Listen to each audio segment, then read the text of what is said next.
Baliw ka? Anong ginagawa mo dito? Gusto ko lang maitanibing ng bata. Bakit? Close ba kayo? Hindi ka na dapat nagpunta dito. Baka may makakita sa'yo. Ma'am, hindi ako makatulog. Nung nalaman kong patay na yung bata. Nag-guilty ako. Kaya nga dumaan ako dito at pinagdasal siya. Letche ka? Nagawa mo pa pagdasal siya? Kung di mo siya pinabayaan na makuha ng mga sindikato, edi sana buhay pa siya ngayon. Ma'am, hindi lang ako may kasalanan dito. Ha? Ikaw din, ha? Konsensya ka naman. Tumigil ka nga. Hindi mo alam ang pinagdadaanan ko. Umalis ka na.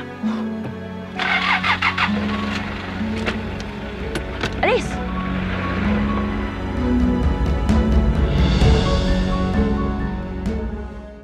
Selma, mag-sleep over ka ulit dito ha, sa isang araw. Sige na, please. Georgia, ngayon pa lang ako uwi ng bahay. Kaya mo na yan mag-isa. Diyos ko naman. Ano ka ba naman, Selma? Hindi ko nga kaya eh. Kakalibing lang ni Austin, no? Hindi nga ako pakali. Sige na. Alam mo kasi, magdasal ka na lang. Para magka-peace of mind ka. Tsaka dalaw-dalawin mo rin siya paminsan-minsan sa libingan.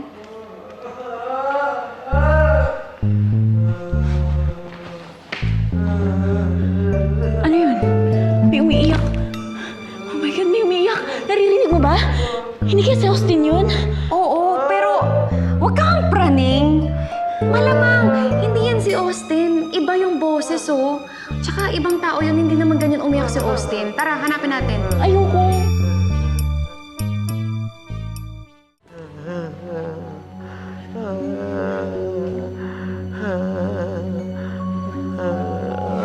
Selma. Doon banda. Doon banda, doon ko naririnig. Sandali, hindi ko kaya talaga eh. Hindi pa ako nakakita ng multo. Ano ka ba? Georgia, naririnig mo, di ba? Boses ng tao yon, hindi boses ni Austin. Ito, matatakotin mo.